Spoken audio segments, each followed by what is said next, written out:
Hi, my name is Mariah, and this is my story. It's 99 pages long, and it's called 33, and it's the story of my life.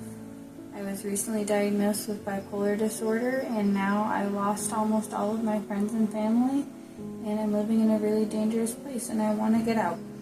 So I'm sharing my story and my art and my love for everything with the world in the hopes that it helps me get out. So I'm going to be releasing 33 videos, one every day for the next 33 days at 3:33 p.m.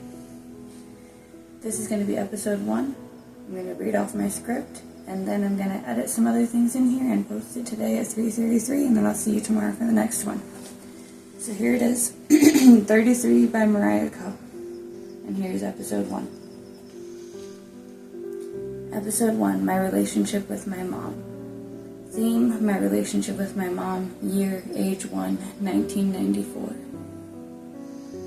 My relationship with my mom is layered, like a painting with too many glazes, where the original sketch still peeks through beneath the color, but everything's been blurred just enough to confuse you.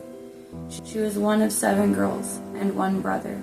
That house must have been chaos in every direction. Sisters fighting, laughing, covering for each other, betraying each other, probably all in the same afternoon. I imagine it as a place where nobody really had privacy, but everyone had secrets. Her brother, my uncle, the youngest one in the family, was diagnosed with bipolar disorder. Back then, it wasn't discussed like it is now. It was whispered. He was the troubled one, the one everyone had a story about, but no one had a solution for. He used to show up on our porch when I was a kid smoking a cigarette, and he would look at my art and call me a little artiste. And now he's on drugs and on the streets, and I've been sober as of March 1st because I'm not letting that happen to me too. I think my mom learned from a young age that if you couldn't be the solution, you had to at least look like you weren't the problem. That mindset shaped everything about her. She became a woman who had to be right. She had to be composed, had to be the version of herself that nobody could criticize, even if that meant cutting off the parts that felt too soft, too human.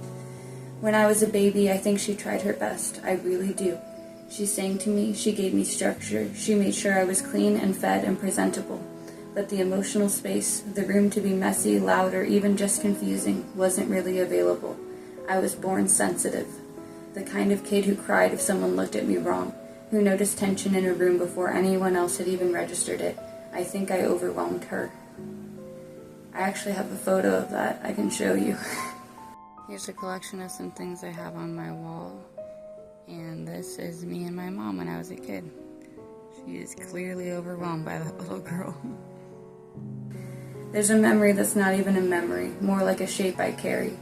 I remember silence. I remember knowing not to ask certain questions. I remember shrinking in corners while other people filled the air with noise, and I remember watching her singing Ave Maria in the kitchen while folding laundry with her voice trembling like she wasn't sure if she was praying or performing. She was a singer, and her father, my grandfather, was a church singer too. Music was sacred in our house, but also performative. There was a right way to sing, a right time to speak, a right posture to hold while sitting in a pew. I learned that love wasn't given freely, it was earned. And once earned, it had rules. I learned that attention was conditional and silence was survival.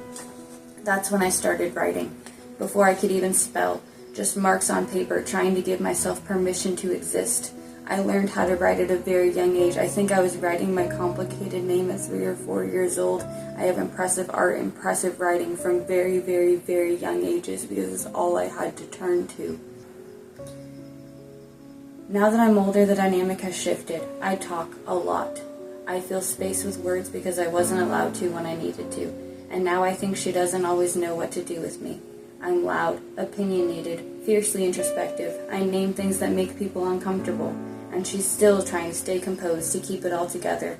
We clash, but we're still connected. She's trying in her way. I see her softening sometimes. I see her pausing when she used to snap. I see her reading my poetry when she doesn't fully understand it. We go out sometimes. She'll bring up a childhood story I forgot. I'll bring up a memory I thought she had forgotten, and sometimes the stories don't match. But that's family, right? A never-ending Venn diagram of experiences with only a small shared sliver in the middle. I think the grief comes from knowing I can't go back and change the ways I needed her to love me, but I can learn to love the younger version of myself better than she did. And maybe, just maybe, by healing that version of me, I will help her learn how to love the version of me that exists now. This is where my story starts, not in trauma, not in tragedy, but in a mother trying her best and a daughter learning how to forgive while staying true to the truth. That's part 1 of 33 stories. Part 2 comes out at 3:33 p.m. tomorrow. If you would like to support my journey and support me getting out of an extremely dangerous apartment complex, then you can donate at mcoart.com by purchasing my art, my poetry, or simply donating. Every single penny helps.